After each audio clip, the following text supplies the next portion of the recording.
बिस्मिल्लाहिर्रहमानिर्रहीम अस्सलाम वालेकुम। How are you students? I hope you'd be fine. A helpless situation है हमारे पास। New Oxford modern English book 8 में बड़ी ही ज़बरदस्त स्टोरी है और ये स्टोरी है मार्क ट्वेन की। आप पिक्चर देख सकते हैं इनकी।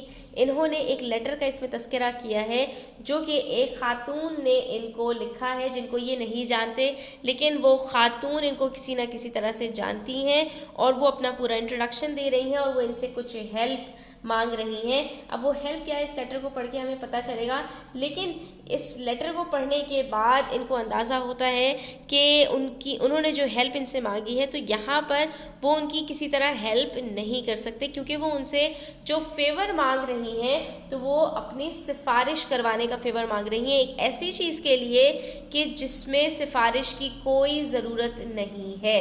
ठीक है, बड़ा ही मज़े का थोड़ा सा ह्यूमरस सा ये लेटर है और फिर उसमें वो अपने जवाब का भी बताते हैं। ठीक है, तो हम इस लेटर को पढ़ते हैं तफसील के साथ और अपने पास आप वर्ड मीनिंग्स भी रख लीजिए जो मैंने अर्लियर वीडियो में आपके साथ शेयर कीजिए थे। और अगर कोई बात समझ में ना आए तो वीडियो को फॉरवर्ड रिवाइंड करके देख लिया करें, इसमें आपको इंशाल्लाह चीज़ें क्लियर हो जाएंगी। पेंसिल्स को हाथ में ले लीजिए और मेरे साथ साथ जो है वो इस स्टोरी को रीड करते जाइए। Once or twice a year, I get a letter of a certain patron, a patron that never materially changes in form and substance, yet I cannot get used to that letter. ठीक है, साल में एक या दो दफ़ा मुझे एक ही तरह के पैटर्न का एक लेटर मिलता है। वो लेटर जो है वो बड़ी किसी भी तब्दीली के साथ नहीं होता, मोर और लेस सेम होता है दिखने में भी और अंदर मवाद में भी, लेकिन इसके बावजूद मैं उस लेटर का आदी नहीं हो पा रहा हूँ, यानी मेरे लिए वो हर दफ़ा नया ही होता है। ठीक है, इट ऑलवेज एस्टॉनिशेस मी, जो मुझे हमेशा ही हैरान कर देता है। It affects me as the locomotive always affects me, I say to my self, ये बिल्कुल इसी तरह से मुझे परेशान करता है या मुझे अफेक्ट करता है जैसा कि एक जो है वो ट्रेन का इंजन, यानी उसकी आवाज़ जिस तरह से इंसान को परेशान करती है, इसी तरह से ये लेटर मुझे परेशान करता है। मैं अपने आप से कहता हूँ I have seen you 1000 times, मैंने हज़ारों बार तुम्हें देखा। You always look the same way, तुम हमेशा एक ही तरह दिखते हो। Yet you are always a wonder, लेकिन फिर भी तुम मुझे हमेशा हैरत में डालते हो। And you are always impossible, और तुम हमेशा नाकाबिल यकीन हो। To contrive you is clearly beyond human genius.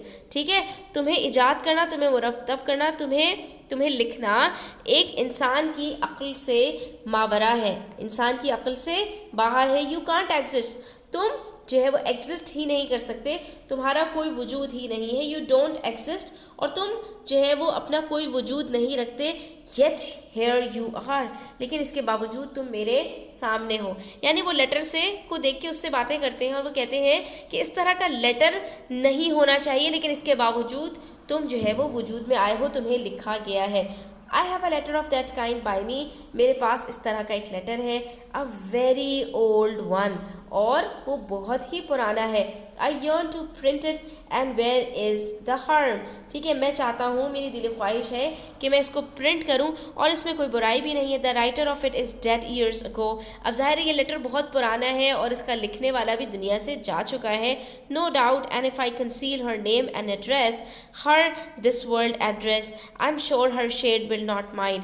और अगर मैं इस लिखने वाले का नाम और एड्रेस छुपा दूं, और वो एड्रेस जो इसका इस दुनिया में था, यानी कि उसका अभी प्रेजेंट एड्रेस की बात नहीं कर रहा है, यहाँ पर वो थोड़ा सा ह्यूमर यूज़ करते हैं और वो कहते हैं कि यानी कि जो लेटर इसके के ऊपर एड्रेस मौजूद था, मैं उसको छुपा दूं, नाम भी छुपा दूं, तो मैं उम्मीद करता हूँ कि उसकी जो आत्मा है, उसकी जो रूह है, उसको कोई नुकसान नहीं होगा, यानी वो इसको बुरा नहीं मानेगा।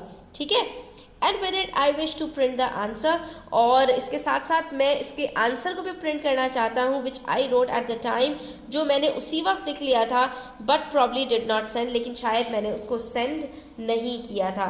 If it went, which is not likely, it went in the form of a copy, for I find the original still here. ठीक है, अगर मैं जो है इस जवाब को भेजता तो यकीनन उसकी कॉपी ही भेजता, क्योंकि असल तो मैं अपने पास ही रखता।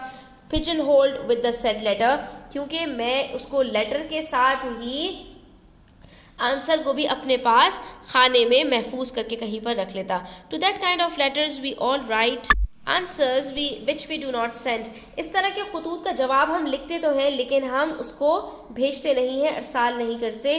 Fearing to hurt where we have no desire to hurt, क्योंकि हमें खौफ होता है कि इससे जो हमारा ख़त लिखने वाला है जब उसको मौसूल होगा तो वो इससे तकलीफ़ का शिकार होगा, इससे हर्ट होगा और हमारी हर्ट करने की कोई इंटेंशंस नहीं है। I have done it many a time and this is doubtless a case of the sort.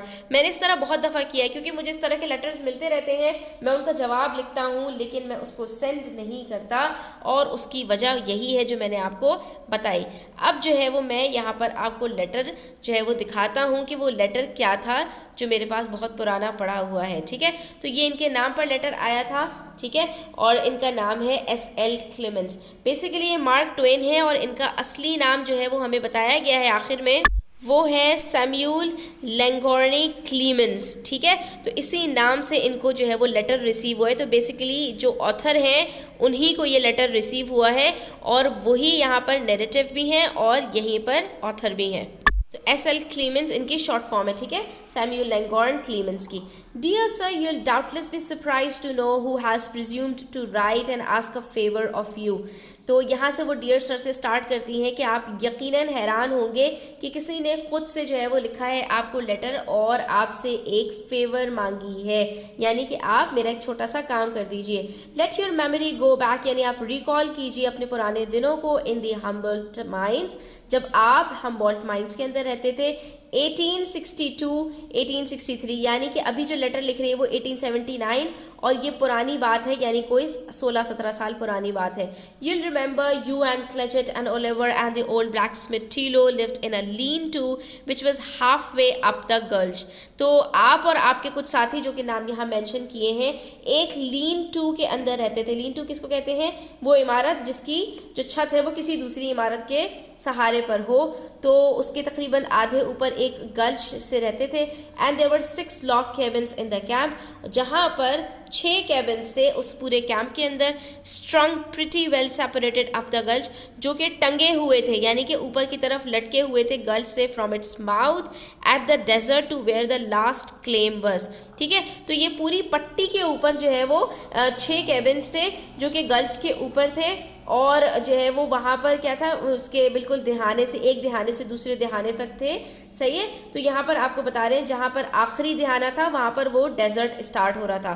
The lean to you lived in was the one with a canvas, जिसमें आप रहते थे उसके ऊपर एक बड़ा सा जो है वो छाता, छत्तर, बातबान जिसको भी कह सकते हैं, यानी उसके ऊपर एक कवरिंग थी। Roof that the cow fell down through one night, जिससे एक जो है वो गाय भी गिर गई थी एक रात। As told about by you in roughing it, जब आप वहाँ रहते थे आपने बताया था। My uncle Simmons remembers it very well, और मेरे अंकल साइमन को ये बात अच्छी तरह से याद है उस गाय के गिरने वाली। He lived in the principal cabin, वो मेन कैबिन में रहते थे। Half way up the divide, जो कि दूसरे हिस्से में था, यानी कि जो कैबिन था वो 2 हिस्सों में डिवाइड था। एक तरफ 6 कैबिन थे और एक तरफ उनका कैबिन था।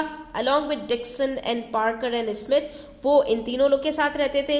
इट हैड 2 रूम्स, उसके अंदर 2 कमरे थे, कैबिन के अंदर 2 कमरे थे। One for kitchen and the other for bunks, एक में किचन था छोटा सा और दूसरे में बेड्स डले हुए थे। And was the only one that had, और ये एक ही कैबिन था इस तरह का जिसके अंदर 2 कमरे थे। You and your party were there on the great night the time they had dried apple pie.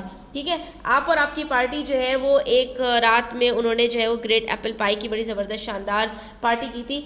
ठीक है, उन्होंने uncle Simon often speaks of it, uncle Simon अक्सर इसके बारे में बताया करते थे। It seems curious that dried apple pi should have seemed such a great thing, यानी कि ऐसा लगता है कि उस वक्त की सबसे शानदार चीज़ थी ना वो ड्राइड एप्पल पाई ही हुआ करता था, कोई एक किस्म का मीठा एप्पल का बना हुआ। ठीक है, तो उस वक्त शायद सबसे अच्छी चीज़ जो होती थी, सबसे यमीएस्ट, वो यही होती थी। और but it was and it shows how far Humboldt was out of the world. और इस बात से अंदाज़ा होता है कि हम्बोल्ट उस वक़्त बाकी दुनिया से कितना कटा हुआ था and difficult to get to, जहाँ पहुँचना बहुत ही मुश्किल था। तभी वहाँ पर सिर्फ एप्पल पाई ही जो है आप लोगों के लिए एक डेजर्ट अवेलेबल होता था। And how slim the regular bill of fair was, और उस वक़्त कितना छोटा सा जो है वो इसका जो किराया था वो था। 16 years ago, ये 16 साल पुरानी बात है। It is a long time. I was a little girl then, मैं बहुत छोटी थी उस वक्त, ओनली 14 साल की थी। यानी अब 16 साल गुजर गए तो मैं अब 30 ईयर्स की होंगी। आई नेवर सॉ यू, ये एक सवाल का भी जवाब है आपका। आपसे पूछा जाएगा कि ये जो लेटर लिखने वाली खातून है इनकी एज क्या है, तो आप यहाँ बता सकते हैं कि वो 30 ईयर्स में लेटर लिख रही है। आई नेवर सॉ यू, अब ये खातून बताती है कि भाई मैंने तो आपको कभी नहीं देखा। आई लिव्ड इन वैशो, मैं वैशो में रहती थी। But uncle Simmons ran across you every now and then, लेकिन हाँ मेरे जो अंकल हैं तो वो आपसे अक्सर मिलने आते थे। All during those weeks that you and party were there working your claim which was like the rest. ठीक है, तो आपसे और आपके साथियों से मिलने आते रहते थे और आपके घरों को विजिट करते रहते थे, ठीक है, जो कि बाकी घरों की तरह था। The camp played out long and long ago, जो कैंप था वो बहुत पहले बंद भी हो गया। ठीक है, there wasn't silver enough in it to make a button. अब क्योंकि वो माइन था ना, एक कान थी वहाँ पर सिल्वर बचा ही नहीं था कि जो है वहाँ पे कोई एक बटन भी बनाया जा सके। इस वजह से वो माइन बंद हो गई, तो वहाँ पर जो है वो जो कैंप था वो भी ख़त्म हो गया। You never saw my husband, आप मेरे हस्बैंड से कभी नहीं मिले। But he was there after you left, लेकिन जब आपने वो कैबिन छोड़ा तो उसके बाद मेरे हस्बैंड वहीं पर आकर रहे थे। and lived in that very lean-to, a bachelor then but married to me then। वो उसी lean-to में रहे, उसी जगह पर रहे जहाँ पर आप रहते थे, आपके जाने के बाद रहे। और उसके बाद उस वक्त तो वो जो है वो गैर शादीशुदा थे, लेकिन बाद में फिर उनकी मुझसे शादी हो गई। He often wished there had been a photographer there in those days। वो हमेशा चाहते थे कि कोई जो है वो तस्वीरें खींचने वाला उनको मिल जाए उस वक्त में। He would have taken the lean-to, तो वो उसकी तस्वीर लेते, उस lean-to की जिसमें आप रहते थे और आपके बाद मेरे हस्बैंड रहते थे। He got heard in the old hall Clayton claim that was abandoned like the others। वो एक दफ़ा जो है उनको चोट भी पहुंची थी वहाँ पर ओल्ड हॉल क्लेटन के घर में, जो कि बाद में जिसमें कोई भी नहीं रहता था, सबने उसको छोड़ दिया था। पुटिंग इन अ ब्लास्ट, जहाँ पर एक छोटा सा धमाका हुआ था। Not climbing out quickly enough though he scrambled the best he could, वो वहाँ से नहीं जो है वो छलांग नहीं लगा पाए थे, लेकिन हाँ वो कलाबाजी खाते हुए जितनी वो कर सकते थे वहाँ से बाहर निकलने की उन्होंने कोशिश की। It landed him clear down, जिसकी वजह से वो सही सलामत बाहर निकल आए on the train and hit a put, और एक अमेरिकन से टकरा गए। ठीक है, for weeks they thought he would not get over it but he did and it's all right now, has been ever since। बहुत अरसे तक तो ऐसा लगता था जैसे वो ठीक नहीं होंगे, लेकिन वो ठीक भी हुए और उसके बाद वो हमेशा ठीक ही रहे। This is a long introduction but it is the only way I can make my self known. ये एक मानती हूँ लंबा सा इंट्रोडक्शन है, लेकिन यही एक मेरे पास तरीका था आपको अपना इंट्रोडक्शन करवाने का, ताकि आप मुझे पहचान सकें। उसके बाद मैं फिर आपसे अपनी फेवर मांगूंगी। The favour I ask I feel sure your generous heart will grant. अब यहाँ पर उन्होंने कहा कि आप मुझे जानते नहीं हैं, लेकिन मैं ये जानती हूँ कि आप भी बहुत अच्छे हैं, और ज़ाहिर है मैं आपसे फेवर मांग रही हूँ तो आपका दिल भी जो है ना वो बहुत जेनरस है, आप बहुत सखी दाता हैं। ठीक है, तो मुझे यकीन है कि मैं जो फेवर आपसे मांग रही हूँ आप वो मेरी ज़रूर पूरी करेंगे।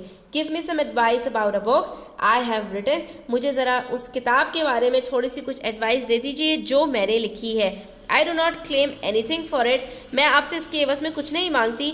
Only it is mostly true and as interesting as most of the books of the times.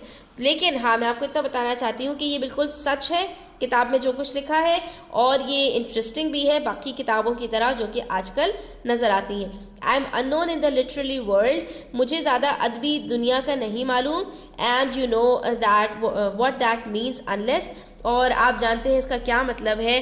Unless one has someone of influence like yourself to help you by speaking a good word for you, कि इस दुनिया में जहाँ पर आपको ज़्यादा जान पहचान ना हो तो वहाँ पर आपकी कोई सुनवाई नहीं होती। जैसा कि आप के पास थोड़े से असर व रसूख हैं, आप फेमस इंसान हैं, तो मुझे आपकी थोड़ी सी फेवर चाहिए ताकि आप मेरी थोड़ी सी सिफारिश कर सकें, थोड़ी सी इस बारे में मदद कर सकें। I would like to place the book on royalty basis plan with anyone you would suggest.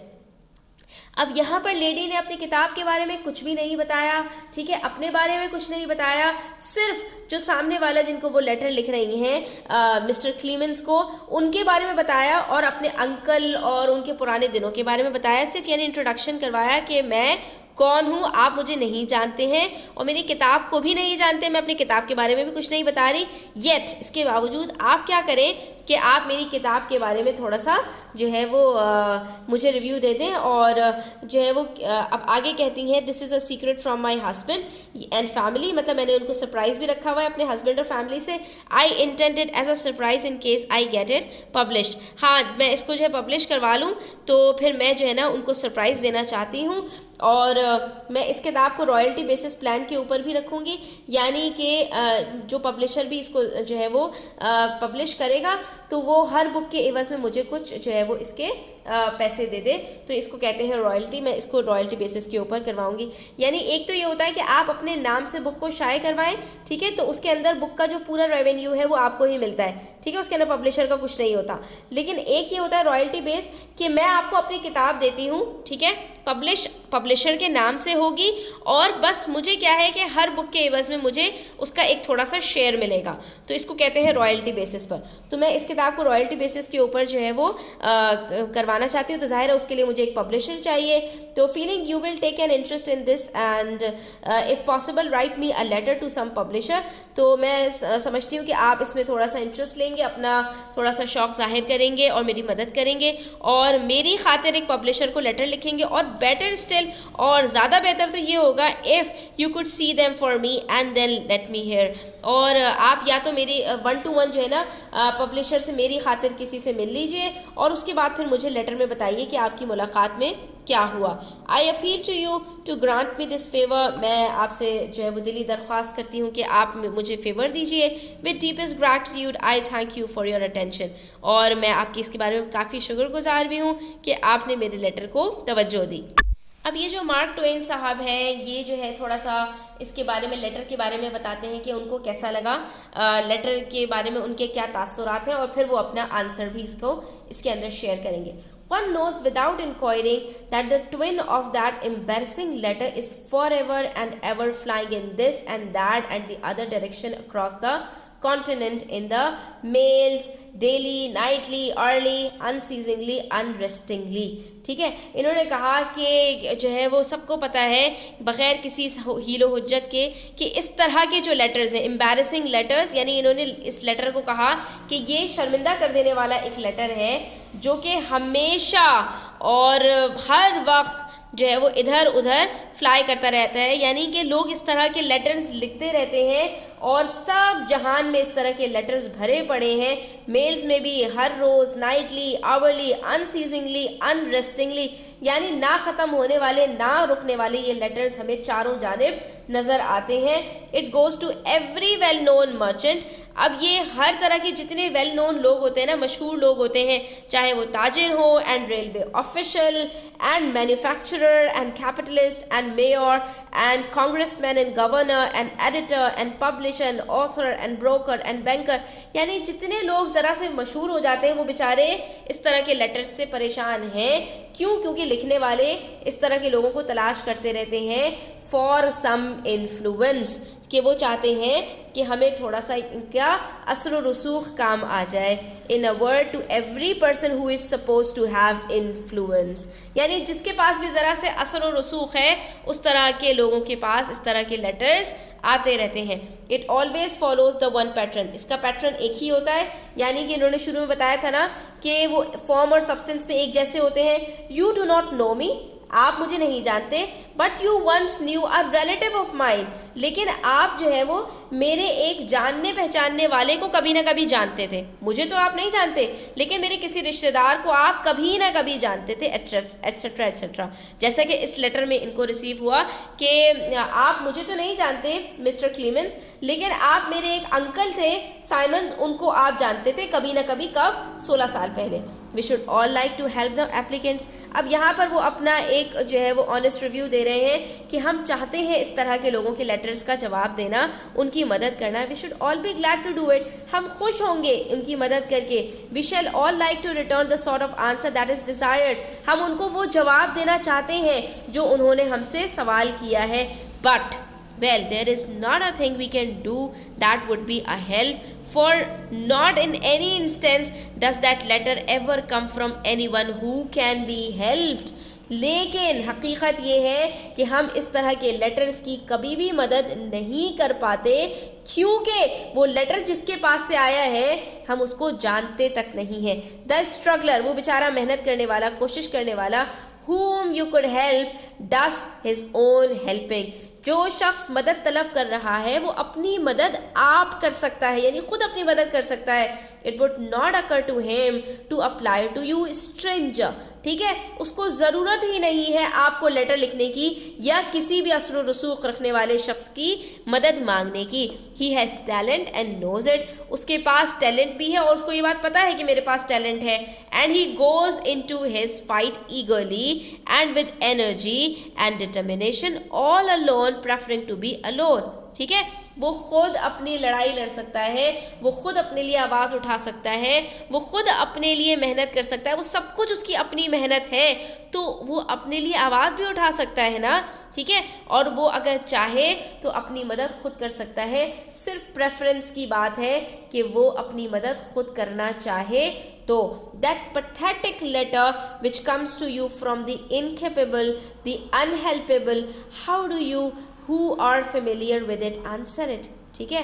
कि आप मुझे ये बताइए कि ये जो एक नामुनासिब सा लेटर है जब रिसीव होता है किसी भी नाअहल शख्स के पास से जो कि अपनी मदद नहीं कर सकता, तो मैं आपसे जो है ये सवाल जानना चाहता हूँ कि अगर आपके पास इस तरह का लेटर आए तो आप क्या करेंगे, क्या जवाब देंगे। What do you find to say, आप क्या कहना चाहेंगे। You do not want to inflict a wound, आप किसी के ज़ख्म को हरा भी नहीं करना चाहते। You hunt ways to avoid that, आप तलाश करेंगे इस तरह के हालात के जो है वो आप किसी को तकलीफ़ ना पहुँचाएँ। वॉट डू यू फाइंड, आपको क्या मिला, क्या करेंगे आप। How do you get out of your hard place with a content conscience, ठीक है। आप किस तरह से अपने दिल को सख्त करेंगे जबकि आपका ज़मीर आपको बार बार मलामत कर रहा है। Do you try to explain? The old reply of mine to such a letter shows that I tried that once. तो आप ज़रा बताना पसंद करेंगे कि आपके पास इस तरह की सिचुएशन हो तो आप उसको किस तरह से हैंडल करते हैं। मेरा जो पुराने ख़त का जो जवाब है मेरा, तो उससे ये अंदाज़ा होता है कि मैंने भी यही कुछ कोशिश की थी कि मैं उसको अच्छे से अच्छा जवाब दे सकूं। Was I satisfied with the result? But जो कुछ मैंने किया, क्या उसके नताइज से मैं मुतमईन हूँ। Possibly, शायद, and possibly not, शायद नहीं, probably not, बल्कि बिल्कुल नहीं, almost certainly not, बिल्कुल भी नहीं, मैं उस जवाब से मुतमईन नहीं हूँ। I have long ago forgotten all about it, बहुत साल हुए मैं इसके बारे में भूल गया था। But anyway, I append my effort, लेकिन मैं यहाँ पर अपने जो कोशिश है उसको आपके सामने रख रहा हूँ, उसको यहाँ पर ऐड कर रहा हूँ। अब आप अपना ऑनेस्ट रिव्यू देंगे इसको पढ़ने के बाद कि अगर आप मेरी जगह होते तो आप क्या करते।